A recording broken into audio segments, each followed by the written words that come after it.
बोला ना पैसा दे। एक बात मैं बार बार नहीं दोहराता। पैसा पेड़ पे नहीं उगता। लोगों के घर में झाड़ू बर्तन पोछा करके ही पैसे कमाए हैं मैंने।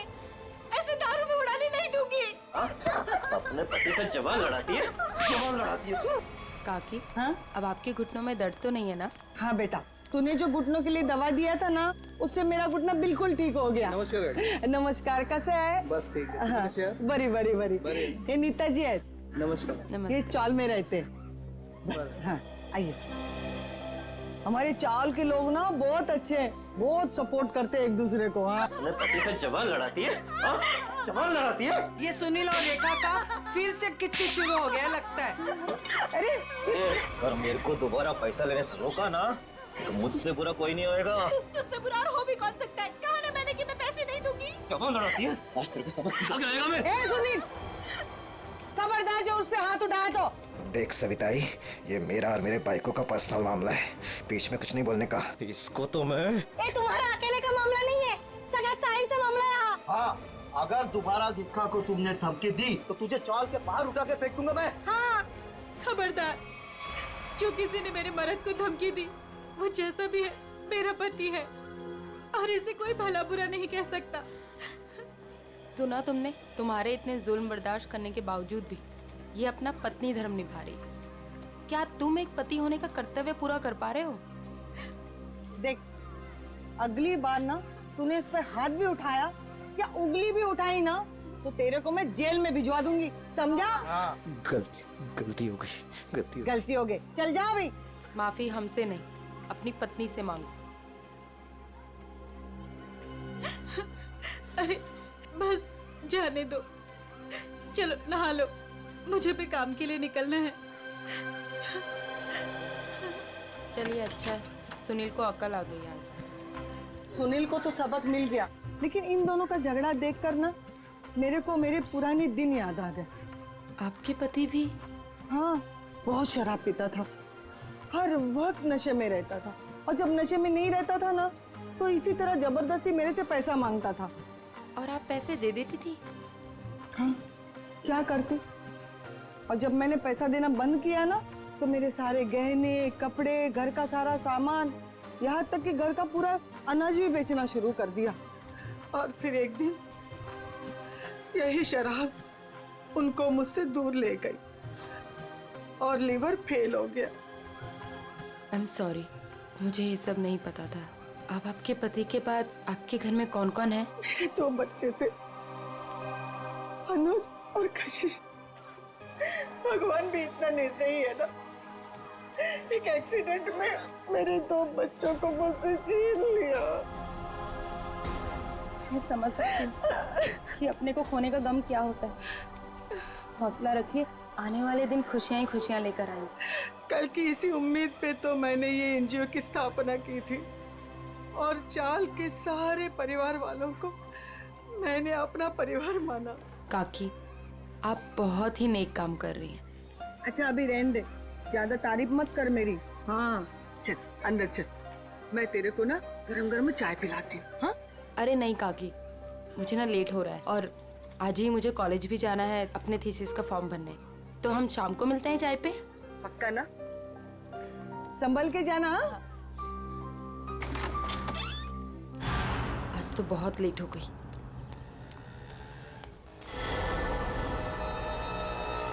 ये तो वही लड़का है, आज तो इस रोमियो को सबक सिखा कर आऊंगी। हेलो, ओए मिस्टर, हेलो, रुक, कब से मेरा पीछा कर रहा है? रुक, भागता कहाँ है? रुक। भाग गया, पता नहीं कहाँ कहाँ से आ जाते हैं। पर सविताई, मुन्नी को स्कूल भेजकर क्या फायदा? बाद में उसे शादी करके चूल्हा चौका ही तो संभालना है। यही तो गलत मानसिकता है उर्मिला। शिक्षा ग्रहण करने के लिए जितना अधिकार लड़कों का है ना, उतना ही लड़कियों का भी है। आज हमारे देश में ज्यादातर परिवारों में महिलाएं उतना ही आर्थिक सहयोग देती है जितना कि पुरुष। क्यों नीता, मैंने ठीक कहा ना? बिल्कुल कहा। आज के जमाने में स्त्री का अस्तित्व उसके पिता या पति पे निर्भर नहीं करता। लड़की को भी पूरा अधिकार है कि वो अपनी पहचान बना सके और समाज के साथ कंधे से कंधा मिलाकर आगे बढ़ सके।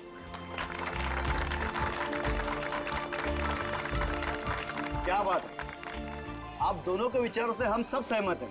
हाँ तो मुन्नी का स्कूल जाने का पक्का हो गया। हाँ, पक्का। ये फिर से यहाँ आ गया। लगता है इसको सुबह की डांट का कुछ असर नहीं हुआ। कौन है ये नीता, तुम जानती हो? नहीं काकी, पता नहीं कौन है और कहाँ से आया है, लेकिन रोज मेरा पीछा कर रहा है। अरे पहले क्यों नहीं बताया? चलो जमकर खबर लेते हैं आज इसकी। चलो चल। हेलो, तुम मेरा पीछा करते करते यहाँ तक आ गए? क्या कर रहे हैं? चाहते क्या हो? हाँ? अरे कहाँ जा रहे मैं हैं? तुमसे बात कर रही हूँ। अरे सुन, सुनाई दे रहा है कि नहीं दे रहा है? क्या हो गया इसे? अरे सीढ़ी, अरे ये तो छत, अरे सुनो, छत के ऊपर जा रहा है। कहाँ जा रहे हो? ए, किधर जा रहा है ये? रुको। अरे अरे अरे ए, क्या कर रहा है? अरे नीचे उतर। अरे खोपड़ी सटक लिया तुझी, क्यों जान देना चाहता है अपनी? अरे बोल ना कुछ। अरे बोल। मैं यहाँ कैसे आया? इधर क्या कर रहा हूँ मैं? तेरे को नींद में चलने का आदत है क्या? हाँ? कब से बुला रहे थे तेरे को? ड्रामा मत करो, बताओ कि मेरा पीछा क्यों कर रहे थे? मैं बात करती हूँ। बेटा देख, तेरे दिल में ना जो कुछ भी है सच सच बता दे। तू नीता को पसंद करता है क्या? वो बात नहीं है, मैं तो नीता जी का बॉडीगार्ड हूँ। इनके पिताजी ने मुझे इस काम पर रखा था कि इनकी मैं रक्षा करूं। उन्होंने ये भी कहा था कि इनको पता न चले। झूठ मत बोलो, मेरे पापा मुझसे बिना पूछे कुछ नहीं कर सकते। मैं सच कह रहा हूँ, ये मेरा आईडी कार्ड।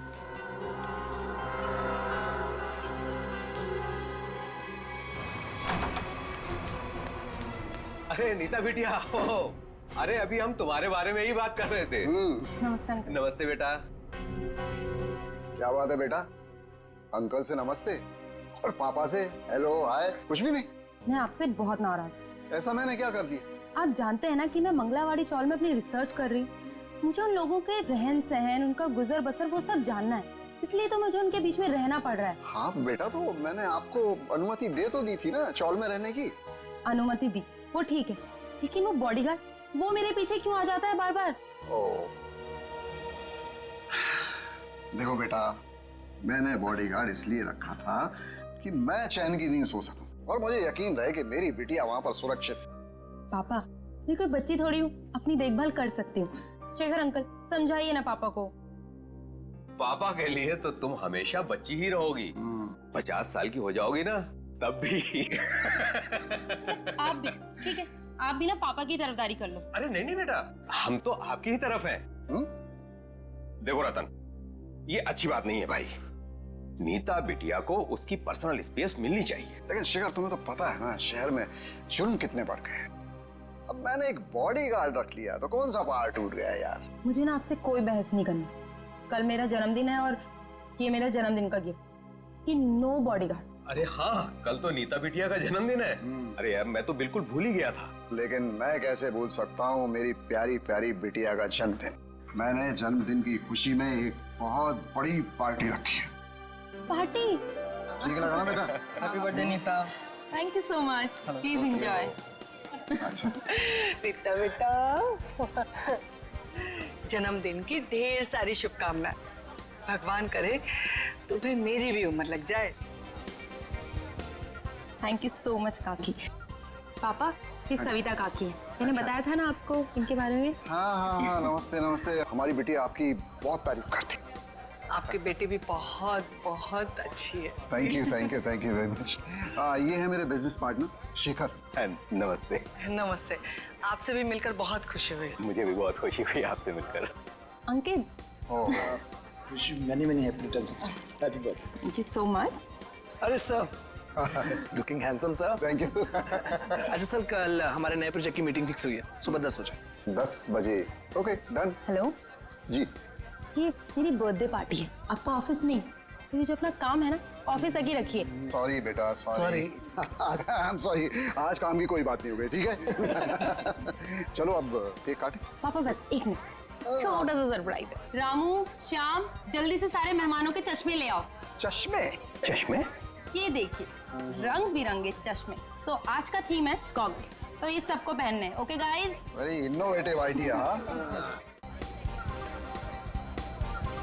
तो मेरी ड्रेस से मैच करे ना। तो मैं अभी नहीं लगाऊंगी, मैं केक काटने के बाद लगाऊंगी। चलो चलो केक काटते हैं। हाँ।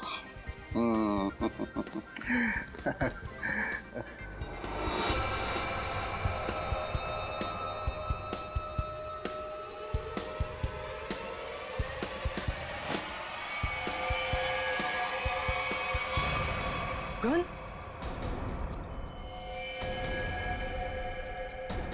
रतन ये क्या कर रहा है यार? गोली लग गई।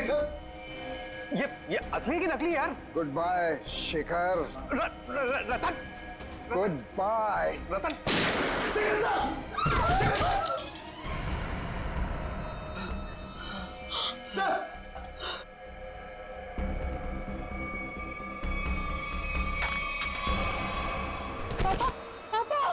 पापा ये तो बेहोश हो गए।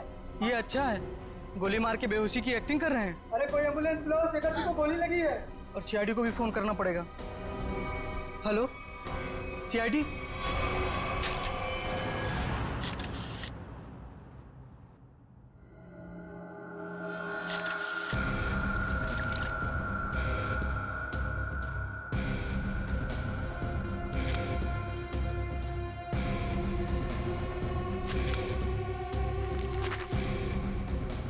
गोली सीधे सीने पे मारी गई है।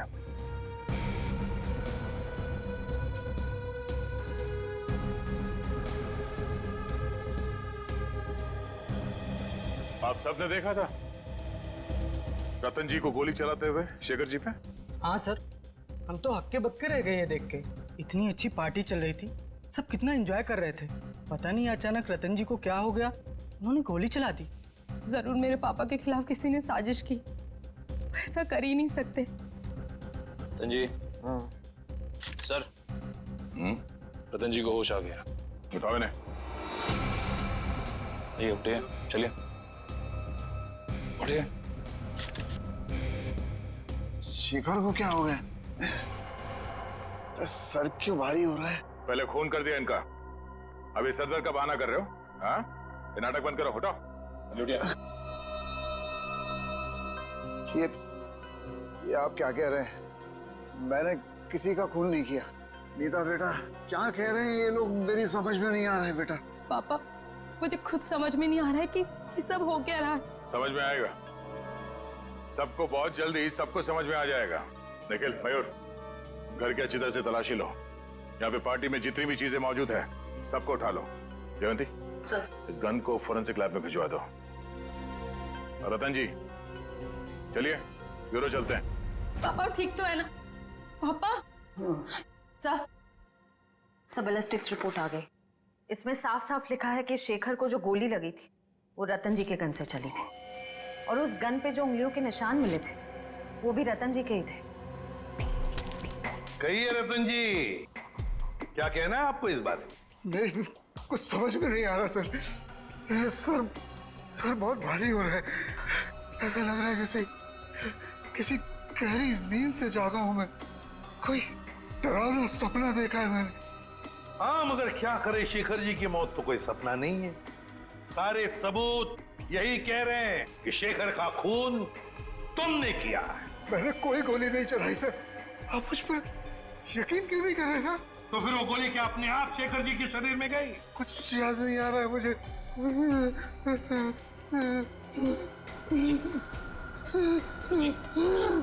जी,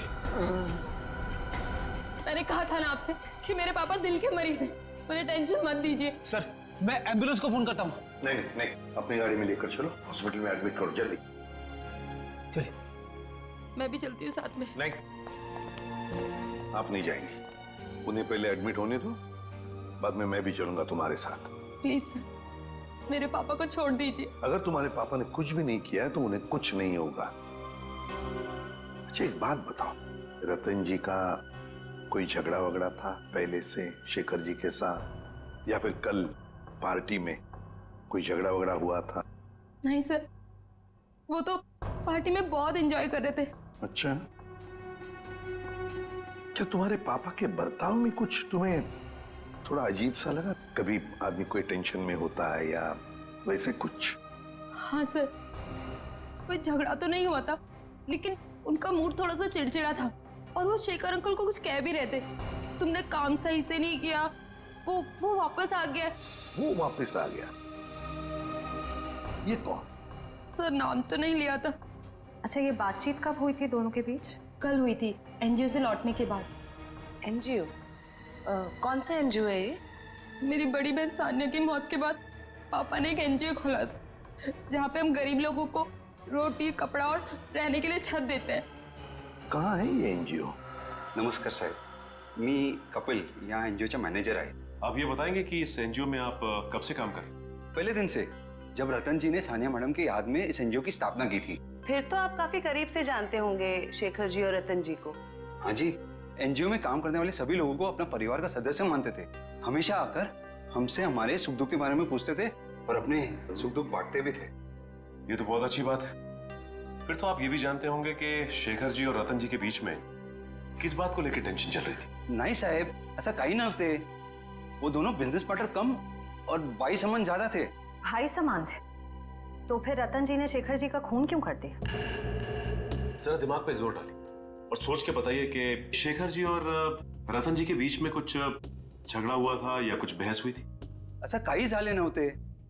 लेकिन रतन जी की बेटी बता रही थी कि रतन जी और शेखर जी आपस में कुछ बातें कर रहे थे कि कोई आया है। कौन वापस आया है, कुछ पता है आपको? हाँ, वो ये दोनों यहाँ बात कर रहे थे इसके बारे में, जब मैंने उस अजीब घटना के बारे में बताया उन्हें। अजीब घटना? कैसी अजीब घटना? कुछ दिन पहले एक आदमी ने मुझे फोन किया था, कहा शेखर जी और रतन जी ने उसे काम पे रखा है और उसने अपना अपॉइंटमेंट लेटर मेल किया कंपनी के लेटरहेड पे, प्लीज चेक कर लीजिए। दूसरे दिन से वो काम पे आने लगा और सब फाइलें वगैरह चेक करने लगा। कौन सी फाइलें चेक कर रहा था? सारी फाइलें, टैक्स की फाइलें, अकाउंट्स की फाइलें, और हाँ, रतन जी और शेखर जी के जिंदगी के बारे में काफी सवाल पूछे। फिर क्या, बस लंच ब्रेक में खाना खाने के बहाने बाहर चला गया और वापस ही नहीं आया। जब भी मैंने इस घटना के बारे में दोनों बॉसेस को बोला तो उन्होंने कहा कि हमने किसी को काम पे रखा ही नहीं है। इतनी मेहनत करके आया था पूछताछ करने के लिए, जरूर इस जुर्म में उसका हाथ है। शेखर जी ने रतन जी को कहा कि वो वापस आ गया है, उन्होंने अपना काम बरोबर किया नहीं है। इस आदमी का चेहरा तो देखा था ना आपने, हमारे लिए स्केच बनवाई। साहिब, दरअसल बात यह है कि उस दिन मैं अपना चश्मा घर में भुलाया था और चश्मे के बगैर मुझे तो कुछ दिखता ही नहीं है। सामने कुर्सी पड़ी की गाड़ी पड़ी, मेरे को वो भी नहीं दिखता। सर, एक बात तो तय है, ये जरूर इन दोनों के अतीत से जुड़ा हुआ ही कोई आदमी है। एग्जैक्टली, इसीलिए तो बड़ी आसानी से इस अनजान आदमी को उन्होंने पहचान लिया। इस नए मोहरे से जल्द मिलना होगा। सर, हाँ, पता चला एनजीओ से किसका फोन था जिसकी वजह से इन दोनों के बीच में अनबन हो गई? सर, एनजीओ वालों को उसका नाम तो नहीं मालूम, लेकिन उनका कहना था कि कोई आदमी आया था, अनजान आदमी, जो काफी सवाल जवाब कर रहा था वहां पे। यह आदमी जरूर रतन ने जो अपने बेटी सानिया के नाम पे एनजीओ चलाया उसी से संबंधित है। रतन और शेखर दोनों इस आदमी के बारे में जानते थे और इसीलिए इन दोनों के बीच में बहस हो गई। सर, कहीं ये जो भी चीजें हो रही हैं, इन सबका संबंध सानिया की मौत से तो नहीं? नीता, बेटा एक बात बताओ, तुम्हारी बहन की मौत कैसे हुई? दीदी ने आत्महत्या की थी। क्यों? मालूम नहीं। मालूम नहीं मतलब? मैं उस वक्त हॉस्टल में थी, घर पे क्या हो रहा है क्या नहीं, सबसे अनजान। अच्छा, जब आपकी बहन ने आत्महत्या की तो उस वक्त क्या आप हॉस्टल में थी? उस वक्त तो मैं घर पे थी, छुट्टियां मनाने के लिए आई थी। मुझे आज भी वो दिन याद है जब मैं और पापा मॉल से शॉपिंग कर कर आए और जैसे ही पापा ने दरवाजा खोला। सानिया बेटा, सानिया, सानिया! नीता, क्या तुमने अपने पापा से पूछा नहीं, जानने की कोशिश नहीं की कि क्यों तुम्हारी बहन सानिया ने ऐसा कदम उठाया? पूछा था सर, बहुत बार, लेकिन पापा हमेशा यही कहते थे कि तुम्हें इस बारे में जानने की जरूरत नहीं, और वो रोने लगते थे। इसलिए मैंने इस बारे में कभी उनसे बात नहीं की। मगर किसी को तो पता होगा ना क्या तकलीफ थी सानिया को। कोई खास दोस्त न कोई तो। आया जी थी, वो हमेशा उनके साथ रहती थी। उसकी जिंदगी के पहले दिन से लेके आखिरी दिन तक वो हमेशा दीदी के साथ रही है। जी, ये आया रहती कहाँ है? उसी चौल में जहाँ मैं रिसर्च कर रही हूँ। अभी भी पापा उनकी तनख्वाह हर महीने बराबर पहुँचा देते। प्रदीप क्या चल रहा है तुम्हारा? अभी तक गिनती चालू है? आई एम सॉरी सर, पता नहीं क्यों मगर मुझे एक चश्मा कम लग रहा है। एक चश्मा कम लग रहा है मतलब? सर पार्टी में 20 लोग आए थे। हाँ। मैं कम से कम 5 बार गिन चुका हूँ, हर बार 19 चश्मे बता रहे। तो फिर एक चश्मा कहाँ गया? पता नहीं सर। जी बिल्कुल सही कह रहे हैं, जो चश्मा मेरे पापा ने पहना था वो तो इसमें है ही नहीं। पापा का चश्मा कहाँ गया? सब हो सकता है जब पापा बेहोश हुए हो तो कोई लेकर चला गया हो। कमाल है सर, पार्टी में खून हो जाता है मगर फिर भी किसी को चश्मा चुराने की सूझी। एक बात और सर, बिल्कुल उसी तरह का चश्मा मेरे बॉडीगार्ड ने भी पहना था जब वो चौल की छत से कूदकर खुदकुशी करने वाला था। एक मिनट, तुम्हें कैसे पता चला कि वो वही चश्मा था जो तुम्हारे पापा ने पहना था? क्योंकि मैंने उसे पहले भी देखा है। वो कभी चश्मा नहीं पहनता, लेकिन उसने चौल की छत से जब वो कूद रहा था तो उसने उसी तरह का चश्मा पहना था। वो चश्मा ही मनूस है। सर इस चश्मे का खून के साथ क्या कनेक्शन हो सकता है? सचिन, कोई ना कोई कनेक्शन तो जरूर है। कुछ ना कुछ तो गड़बड़ है, कुछ ना कुछ तो गड़बड़ है इस चश्मे को लेकर। क्या नीता, क्या हमारे लिए तुम्हारे पिताजी के गॉगल का जो डिजाइन है वो बनवा सकती हो हमारे स्केच आर्टिस्ट से? जरूर सर। उन दोनों को कनेक्ट कर दो।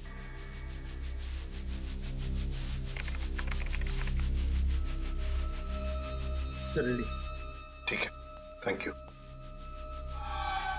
कमाल का डिजाइन है ये इस चश्मे का। सर ये चश्मा तो कस्टम मेड लगता है, क्योंकि रेडीमेड चश्मों की डिजाइन ऐसी नहीं होती।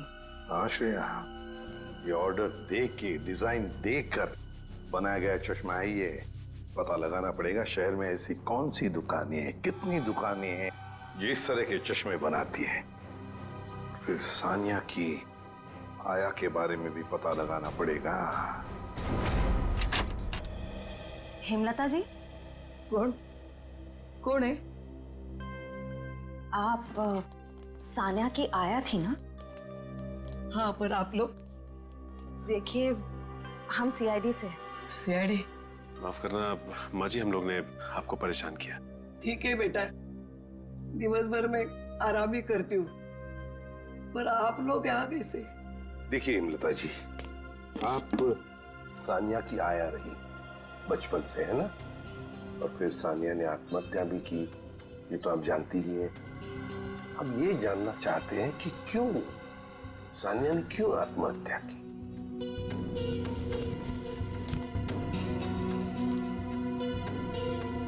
बहुत दिनों बाद इन बूढ़ी आंखों को आप लोगों ने नम कर दिया। हम आपका दुख समझते हैं। मैं हूँ जिम्मेदार, मैं हूँ।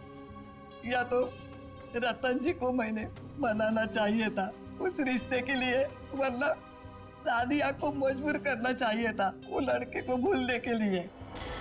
लड़का? कौन लड़का? जिससे वो प्यार करती थी।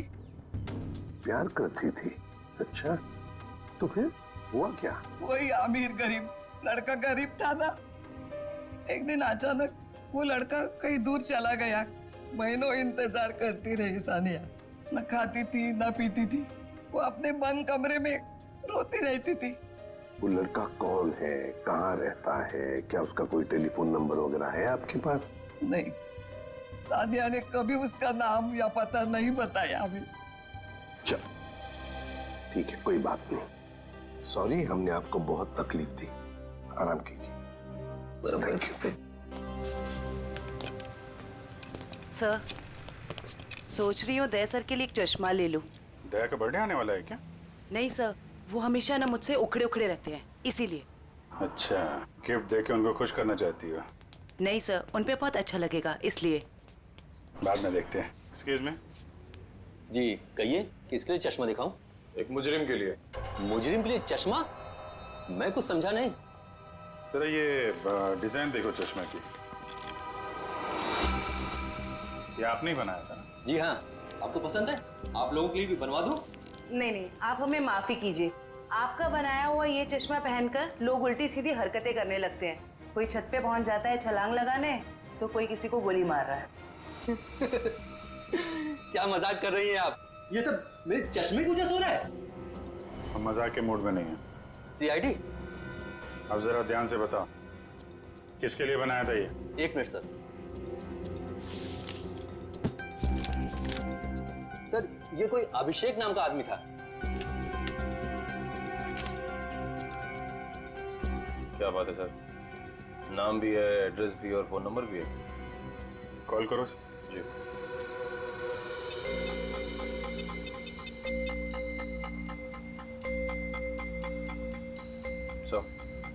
नंबर गलत है।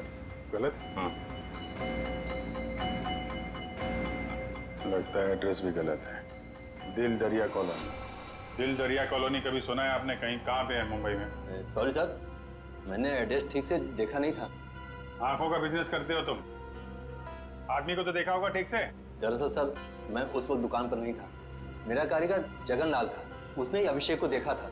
बुलाइए जरा ये जगनलाल जी को। जगनलाल जी साहब, ये लोग सीआईडी से हैं। जरा इन्हें बताओ, ये खास डिजाइन वाला चश्मा किसने बनवाया था? साहब, वो बड़ा ही अजीब आदमी था। बड़ी सी टोपी पहन रखी थी, आंखों पर काला चश्मा लगाया था, और ना जाने कितने दिनों से उसने दाढ़ी नहीं की थी। काफी लंबी दाढ़ी थी उसकी। ओह, नाम और एड्रेस की तरह हुलिया भी नकली। कुछ और याद आता है इस आदमी के बारे में? हाँ सर, अक्सर जो लोग चश्मा बनाते हैं ना, वो सामान हमारे दुकान से ही लेते हैं, लेकिन वो खुद अपना सामान लेके आया था। फ्रेम, कांच और एक अजीब सी छोटी सी चीज उसने लगाई थी चश्मे में। छोटी सी चीज? अच्छा, उस चीज के बारे में कुछ बता सकते हैं आप? अपने मोबाइल का सिम कार्ड होता है ना, उससे भी छोटी चीज थी। और साहब, चश्मा बनने के बाद उसने मुझे पहनने भी नहीं दिया। मुझे फिटिंग चेक करवानी थी तो बोला चश्मा गंदा हो जाएगा। ये भी कोई बात हुई? कोई बात नहीं। आप जरा ये मेरा कार्ड रखिए। अगर वो आदमी दोबारा आए या दिखाई पड़े तो मुझे फोन करना, और उसको नहीं बताएंगे, इतना तो समझते हैं ना आप? समझ गए सर। सर, ये रोहन और मीशा है, ये सानिया के बड़े अच्छे दोस्त थे। घबराओ मत। देखो, हमने तुम्हें यहाँ कुछ सवाल पूछने के लिए बुलाया है। कैसे सवाल सर? सानिया के बारे में। क्या तुम लोगों को पता है सानिया ने ऐसा क्यों किया, क्यों आत्महत्या की? पता नहीं सर, अगर उसे कोई प्रॉब्लम होती तो हम जरूर उसकी मदद करते, लेकिन ऐसा कुछ नहीं था सर। एक बात बताओ, क्या सानिया का कोई बॉयफ्रेंड वगैरह था? कोई लड़का था उसकी जिंदगी में? हाँ सर, एक लड़का तो था, मगर उसने कभी हमें उससे मिलवाया नहीं। क्यों? पता नहीं सर, वो बोली सब कुछ ठीक हो जाने के बाद सबको बताएगी। बहुत सीरियस थी उसको लेकर, शादी करना चाहती थी उससे। अच्छा, क्या नाम क्या था उस लड़के का? नहीं सर, उसके बारे में कुछ भी नहीं बताया था। पर हाँ सर, वो कॉलेज खत्म होने के बाद मंगलावाड़ी चौल जाती थी। एक दो बार तो मैंने खुद उसे वहाँ पे छोड़ा था। वहाँ पे एक लड़का बाइक पे हेलमेट पहने उसका इंतजार किया करता था। मंगलावाड़ी? चलो, थैंक यू वेरी मच, तुम दोनों जा सकते हो। मंगलावाड़ी चाल? सर, नीता तो वहीं पे रिसर्च करती थी। और उसकी बहन सानिया, नीता की बहन सानिया जिस लड़के से मिलने जाती थी, वो मंगलावाड़ी चाल में ही रहता है। मंगलावाड़ी चाल में। कुछ समझ गए? समझ गया सर। मतलब ये नीता उस लड़के को जानती है, मगर जानबूझ के हमसे छुपा रही है। हाँ, मंगलावाड़ी चाल।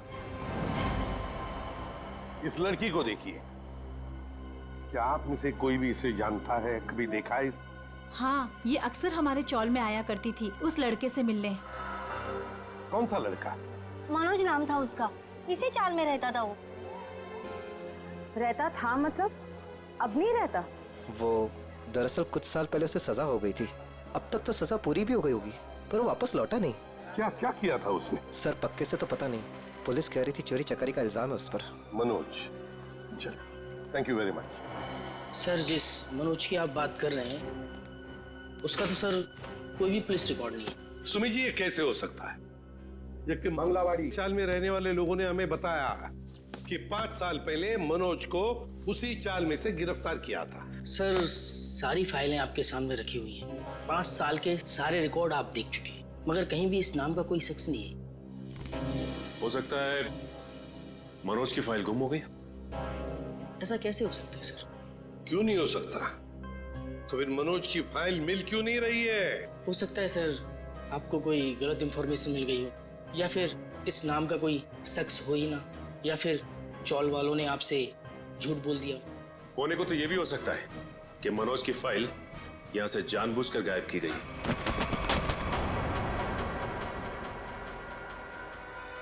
रवि जी, क्या हुआ? तबीयत बिगड़ गई क्या? ये अचानक पसीना क्यों आने लगा? अरे कांपने क्यों लगे तुम? और अचानक ये फाइल छूट कैसे गई तुम्हारे हाथ से? नहीं सर, ऐसी कोई बात नहीं है। हमसे कोई भी कुछ भी छुपा नहीं सकता। बताओ क्या बात है? भागता किधर? लगता है सर ये बिना दवा खाए इसकी बीमारी ठीक होगी नहीं।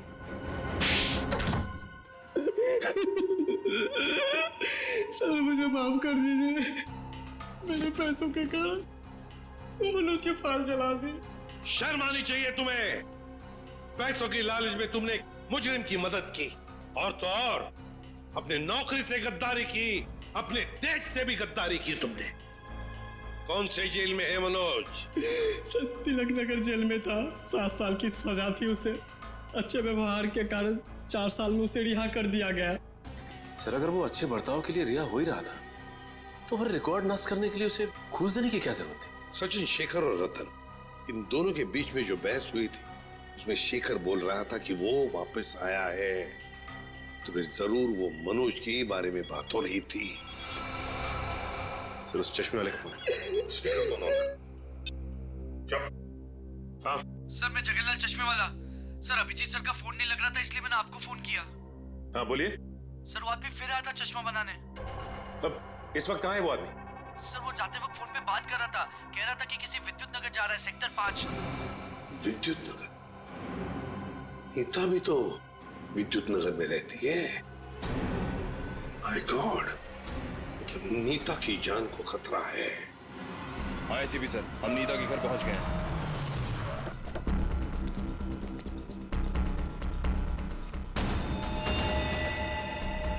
ओह नो, ये नीता छत पे क्या कर रही है? इसे रोकना होगा। नीता!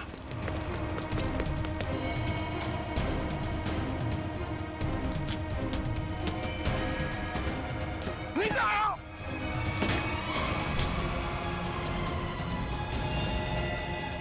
तो हटो।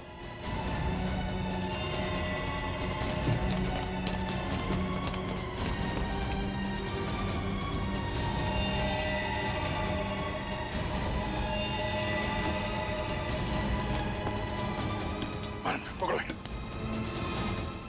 आ जाओ। मयूर, चश्मा। ये क्या कर रही थी तुम? अपनी जान क्यों दे रही थी? जान दे रही थी? मैं क्यों अपनी जान दूंगी? तुम छत पे क्या करने आई थी? छत पे? मैं छत पे क्या कर रही हूँ? मुझे कुछ याद नहीं आ रहा। मैंने वो चश्मा पहना था और पता नहीं, मेरा सर दर्द हो रहा है। सर, इस केस में ये क्या हो रहा है? लोग अचानक खुदकुशी करने चले आते हैं। सारे हादसों में एक चीज कॉमन है, ये चश्मा। ये चश्मा पहनने से पहले क्या हुआ था वो तो याद है ना तुम्हें? हाँ सर। नीता, मुझे पता है तुम पर क्या बीत रही होगी, लेकिन तुम चिंता मत करो, सब ठीक हो जाएगा। काकी, ये क्या है? ऐसी हालत में मुझे ये गिफ्ट तुम्हें देते हुए बहुत अजीब लग रहा। गिफ्ट? हाँ, तुम्हारा बर्थडे था ना, तो हमारे चौल के बच्चों ने अपने हाथों से बड़े प्यार से तुम्हारे लिए गिफ्ट बनाया।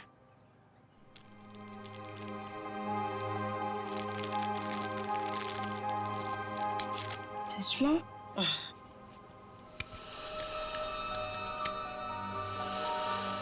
ये सविता जी कौन? सविता जी मंगलवाड़ी चौल में रहती हैं। बड़ी नेक औरत है। ये कितनी नेक औरत है ये तो उनसे मिलने के बाद ही पता चलेगा। अरे अरे अरे अरे सविता जी, लगता है हम लोग गलत वक्त पर आ गए। कहीं जा रही थी आप? हाँ, वो कुछ जरूरी काम आ गया था, इसलिए मैं कलकत्ता जा रही हूँ। लेकिन क्या करें, अब तो आप कलकत्ता जा नहीं पाओगी। क्यों नहीं जा पाऊंगी? वो क्या है ना कि मुजरिमों को यहाँ खुले घूमने की आजादी नहीं। मुजरिम? कौन मुजरिम? शराफत का नकाब उतार। नीता ने हमें सब कुछ बता दिया है। मेरे को कुछ काम है, मैं आती। अब तक तुम्हारी उम्र का लिहाज कर। मुझे सख्ती बरतने पे मजबूर मत करो प्लीज। बताइए। मैंने जो कुछ किया अपने बच्चों के मौत का बदला लेने के लिए किया। बच्चों की मौत का बदला? हाँ, नीता के पिता रतन ने मेरे दोनों बच्चों को मार डाला अपने बिजनेस पार्टनर शेखर की मदद लेके। जान ली? लेकिन क्यों? क्योंकि उसको गलतफहमी हो गई थी कि मेरा बेटा तनुज वही लड़का है जिसे उसकी बेटी सानिया प्यार करती थी। क्यों हुई ऐसी गलतफहमी? क्योंकि एक दिन तनुज सानिया को घर छोड़ने गया था तो रतन ने देख लिया और वो गलत समझ बैठा। फिर शेखर ने गुंडे भेजे इधर मेरे घर पे मेरे दोनों बच्चे तनुज और कशिश को मार डाला। मैं उस टाइम पे घर पे नहीं थी इसलिए जिंदा बच गए। मगर नीता ने क्या बिगाड़ा था तुम्हारा? उसे क्यों सजा दी तुमने? क्योंकि रतन ने मुझसे मेरे बच्चे छीने साहब। मैं उसको वही दर्द देना चाहती थी। मनोज कहाँ पर है? मनोज? कौन कौन मनोज? वही मनोज जिसने तुम्हें बदला लेने में मदद की थी। साहब मेरे को नहीं मालूम। बताना तो पड़ेगा ही। ये जादू वाला चश्मा कहाँ से बनवाया? मनोज कहाँ पर है? आइए आइए जनाब, आप ही का तो इंतजार था। आइए। बड़े खुश नजर आ रहे हो, क्या बात क्या है? बात ही ऐसी बॉस, आज मैं आपको एक कमाल का जादू दिखाता हूँ। देख साउंड के मेरे पास मजाक करने के लिए वक्त नहीं है, जल्दी बता। अरे यार 2 मिनट, हमेशा काम करते रहते हो, जरा जादू देखो प्लीज प्लीज। तारिका लेके आओ। एक देखो देखो देखो क्या होता है, देखो। ये लीजिए। Very good. सचिन यार तुम ये जरा चश्मा पहन लो। चश्मा? लेकिन मैं ही क्यों सर? अरे पहनो पहनो, मैं हेल्प करता हूँ तुम्हारी। अब सचिन जरा ध्यान से देखो और बताओ कि ये चश्मा वहां से ला करके किसने दिया? अरे सर कैसी बात करते हैं? तारिका ने। नहीं सचिन, गौर से देखो, ये चश्मा वहां से उठा करके तारिका नहीं श्रेया लेकर के आई। मैं? अरे सर कैसी बात कर रहे हैं आप? आपके सामने जो खड़ी है वो तारिका है और जो यहाँ खड़ी है वो श्रेया है। सचिन जरा गौर से देखो और फिर बताओ, तुम्हारे सामने जो खड़ी है वो तारिका नहीं है, वो श्रेया है। सचिन। हाँ सर, मेरे सामने जो खड़ी है वो श्रेया है।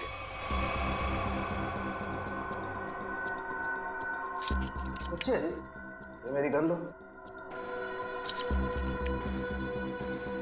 और तुम्हें इस गन के साथ क्या करना है सचिन तुम जानते हो ना? हाँ सर, मुझे अच्छी तरह से मालूम है कि इस गन के साथ क्या करना है। सड़ों कुछ नहीं होगा। सड़ों ऐसी मजाक मत कर प्लीज बिलीव मी। हाँ सचिन, तो पता है ना तुम्हें क्या करना है इस गन से? हाँ सर, पता है।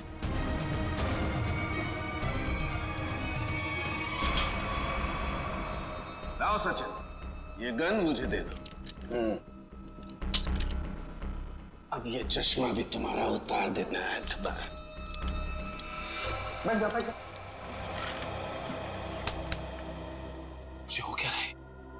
सर भारी और सचिन, अभी अभी आपने मुझे मारने की कोशिश की, मुझ पर गोली भी चलाई। वो तो गन खाली थी इसलिए। ये तुम क्या कह रही हो? मैं तुम्हें मारने की कोशिश क्यों करूंगा? मैं तुम्हें गोली क्यों चलाऊंगा? रिलैक्स, मैं बताता। बस ये बहुत ही स्पेशल चश्मा है। इस चश्मे में एक डिवाइस लगी हुई, एक ऐसा यंत्र जिसकी वजह से जो इंसान इस चश्मे को पहनता है वो सम्मोहित हो जाएगा, hypnotize। और ये नैनो डिवाइस है जो वॉइस रिकॉर्ड करता रहता है। तो जिस इंसान ने चश्मा पहना है उससे ये बताता रहता है कि उसे एग्जैक्टली करना क्या है। आपने जो मुझ पर गोली चलाई वो भी इसी डिवाइस की वजह से। इसलिए वो आवाज आ रही थी। लेकिन ये आवाज हमें सुनाई क्यों नहीं दी? वो इसलिए क्योंकि वो आवाज बहुत ही ज्यादा धीमी है। बॉस, वो आवाज इतनी कम है कि बाजू में खड़ा इंसान भी वो आवाज सुन नहीं सकता है। और जैसे ही ये चश्मा उतारा जाता है, आदमी भूल जाता है कि उसने जब वो चश्मा पहना था क्या किया था उस वक्त। एग्जैक्टली। और इसीलिए रतन जी को ये याद नहीं था कि इन्होंने शेखर पे गोली चलाई। और उस बॉडीगार्ड को भी इसीलिए पता नहीं चला कि वो कब छत पर गया और कब छलांग लगाई। ये सारा उस मनोज का किया हुआ कर्म है। अब वो वक्त आ गया है जो मैंने अपनी पूरी जिंदगी में किया। वो सारे कर्मों का हिसाब होगा। अफसोस पाप का घड़ा पुण्य से भी भारी है, लेकिन मेरी जैसी औरत का जीने का कोई अधिकार नहीं है, कोई अधिकार नहीं है। उम्मीद करती हूँ अगले जन्म में अच्छा इंसान बनने की कोशिश करूंगी।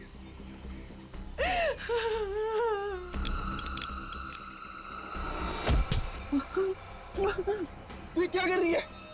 उतार चश्मा, उतार। मेरा बच्चा आ गया। तूने जहर पिया? आई, ये क्या किया तूने? मेरे को नहीं पता मैंने ऐसा क्यों किया।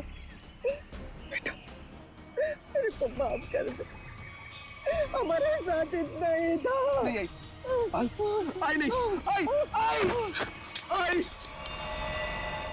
जिस किसी ने भी तेरे साथ ऐसा किया है माँ, तेरी कसम उसे छोड़ूंगा नहीं मैं। अब पता चला इसे अपनों पर वो मौत का चश्मा लगाने के बाद कैसे लगता है। चलो अब तुम्हारे आंखों पे कानून का चश्मा चढ़ाते हैं। कहाँ भाग रहे हो? रुक, सचिन उधर से पीछे जाओ उसके।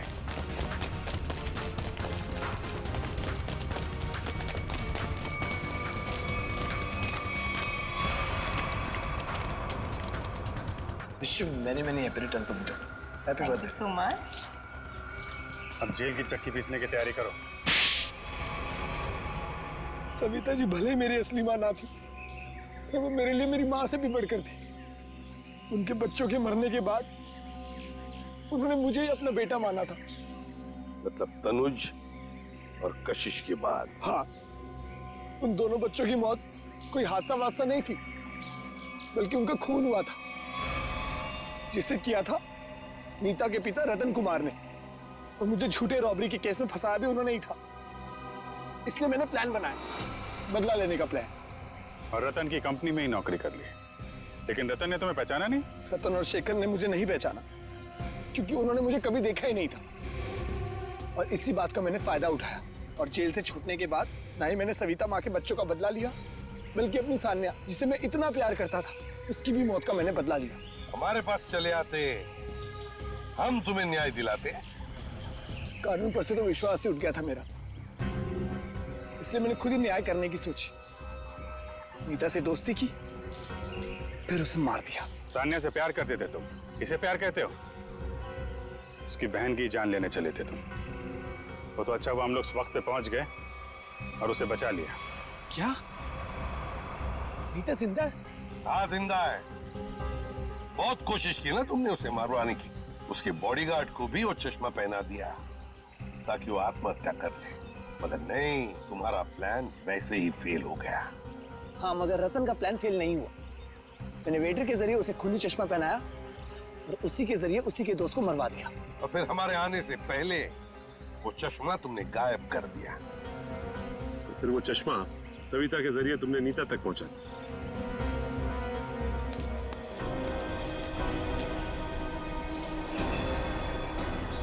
माँ, तू जिंदा है?